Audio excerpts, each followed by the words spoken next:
Hello and welcome back to this I-24 News Evening Edition. I'm Lucy Arish and this is the Daily Debate. Thousands of demonstrators gathered yesterday as part of an international day of rage against the proposed bill which calls to relocate 30,000 Bedouin residents from the Negev in southern Israel. And joining me tonight is Paul Hirschen, the Deputy Speaker of the Israeli Foreign Ministry, and Bashar Iraqi, advisor to Israeli Parliament member Isawi Farij. Thank you very much for coming, gentlemen, to the studio. Thank you. Thanks for hosting us. First of all, let's understand what is this new bill that actually causing a lot of rage inside the Bedouin community? I wouldn't say a new bill. I would say it's an attitude that been activated by the Israeli administrations for a while against the Arabs living inside of Israel. That's a new form of saying that we are not satisfied of how many of Arabs we have in the States with the amount of land that they control. So that's just a continuous process of limiting the progress and development of the minority of Arabs inside of the state of Israel. This is how I see it. This is how the majority of the Arabs living in Israel see it. And this is why the thousands went down to the street yesterday to say no to proverb plan that threatens their existence on their lands. Is it a lack of understanding? You know, I don't know if that's true. I mean, people are entitled to their opinions, and I think they're authentic and that they're legitimate. But I very much doubt that we're talking about a majority. If we look at the past years and decades, there's been a significant urbanization and settlement of the Bedouin community in Israel. But there are problems. There are real issues which need to be dealt with. I don't think it's acceptable, and I'm sure you agree with me, I hope you agree with me, that there are people in Israel who access to education is difficult for them, or access to healthcare, or to connectivity to the backbone of the internet and various other things. And the way I understand it, we have an obligation to bring services to everybody, and that's what this is about. But maybe it's a lack of sensitivity. Maybe it's a lack of understanding to the way that the Bedouin live, to their culture, to the way of life, to the way of their education. But it's not just the Bedouins. It's not just the Bedouins. It's not about. We're not rejecting. I'm not rejecting a goodwill of the government to help us in having better access to education and health facilities and so on. The problem is with how it is being forced on us. We are saying it loud and clear. Let's sit and talk, put it together in a way that fits both sides, the government and the people. And when we say Bedouins, I would emphasize that we're talking about the Arab minority. Bedouins is just a way of life. It's part of the ethnic population Arabs in Israel. I have to ask you, why to wait for the last second? We would not. No, we didn't wait for the last second. Ignorant people would say we waited for the last second. We went to the streets way back. Knesset members, Arab Knesset members, Jewish Israeli Knesset members went on the podium in the Knesset and said, we don't want this plan, we don't trust it, it's something that's been done to us before. I would give a small example about al-Hayran, a village, unrecognized village, that was moved from one place to another by the militant regime back in I can't even remember the date, of the 60s. I think it is. Yeah, well, was approved by the government, and today the Netanyahu administration comes in and they say, we want to do you well. We want to move you to a different place, but we want to take this piece of land and build a Jewish city on it. Now, I'm not against Jewish city anywhere. I do accept the fact that we live in Israel. I talk as a human, I talk as a citizen, I'm not talking as a nationalist. My anger comes towards the fact that I am a citizen and that I don't see that the Israeli administration have been taking care of us the way it should for the last 65 years. I'm 29 and I feel discriminated. This is the gap. This is the misunderstanding that we're talking about. Can you understand the gap? Can you understand I understand the gap. There are many gaps in Israeli society between Jew and Arab, between rich and poor, between religious and secular, between immigrant and native, and many others, between the periphery and the city. In a specific way, if I will talk about the Bedouins, they are serving a big amount of Bedouin are serving in the army in a special unit. Absolutely. They are and they're still feeling, and they're But giving this is all the the things that they're obliged to do towards the country, and exactly still they're the not point. getting from the country. Still, they are feeling discriminated. This is exactly the point. You know, there are two things that you brought up here that triggered off something in my thought, and that is, you mentioned that you agree with the idea that the government needs to help.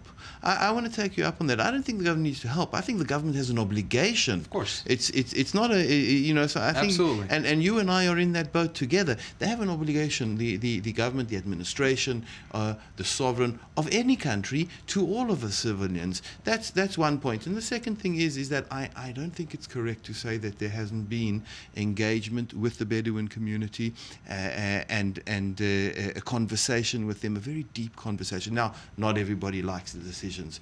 That's clear. Okay, but that doesn't mean that we're talking about a majority. This is the point. In the Negev, in the southern part of Israel, there are about 220,000 Bedouin, of whom about 130,000 are living. There's lots of work to still be done, and not only with them, but are living in conditions which are acceptable. That leaves 90,000. Of that 90,000, 60,000 of whom will stay right where they are, and we can bring the services to them that are required. Numbers would not help you, Paul. No. You know, I'm sure that you're paid well, and I'm sure that you do a great job for the state. But facts on ground will prove you wrong. We're talking about 1.5 million Arabs, Palestinian natives, who live in the state. The Bedouin in southern Negev. That's just one piece of it. That's one small part of it. If you take the whole map of the state, I come from a city that is 20 minutes away from Tel Aviv. I am sure that the old city of Tira is way older than the Knesset itself. We haven't been given any permissions to build on the lands that we own. We have papers showing and proving that we own this piece of land for the last 25 years. I'm 29, I want to get married. I don't have money to rent. And that's an example for hundreds and hundreds of youth. Now, going down to the south, Paul, going down to the south, these people have been neglected for so long, that crime has been so high, the government can't control it. Education has been so low, the government can't raise it anymore. The question is, are you proposing that we perpetuate that? Just because there have been issues for so long, does that mean we shouldn't solve them? Not at all. And if you want to widen the conversation, then you know very well that the poorest sector of Israeli society are the ultra-Orthodox. There are problems across, and not only in Israel, in every country in the world. But the issue at hand today, that of the Bedouin in the Negev in Israel, is an acute issue which requires a resolution. It requires attention. There's billions of dollars. It's not a matter of forcing. There's been consultation, and you know that very well. Not everybody necessarily likes the conclusion. When people going down to the street in a democratic country, Netanyahu, Mr. Bibi, needs to sit down and think about the voices of people, politicians, leaders of this community that is telling him clearly. Some of it's not some. I'm sure that it's a necessity for you to show that it's not a majority. But when I come to the streets and I see the people out there, I tell you it's a majority. Many people fear it, but they still more come down to the streets and say no to it. I want to put the emphasis, because what we're talking about here is not only a Bedouin problem, an Arab Bedouin problem, it's an actually Israeli-Arab community problem. It's a lack of trust between the Israeli government, Jewish government, and the Arab community inside Israel. Let's even say that in October 2000, it even got a bigger gap between these two communities. And I wonder always, maybe the dealing with the Palestinian problem from both sides. I'm talking about the Palestinians in the West Bank and all the Palestinians who are living inside Israel. Maybe dealing with that made the government forget to deal with the inside problem, and made the community, the Arab community, forget about its problems. You too.